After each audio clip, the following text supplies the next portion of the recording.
focus लागेको छैन होला त्यहाँ बल्ल आयो प्रोटेक्टमा रहेनछ के भिडियो किन यस्तो आएको त फोकस आएको छैन नि अलि टाढादेखि गरेन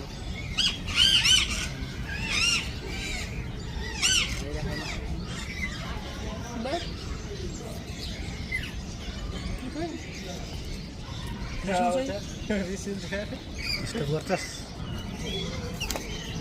रिसाउँछ क्या टोक्छ नि अहिले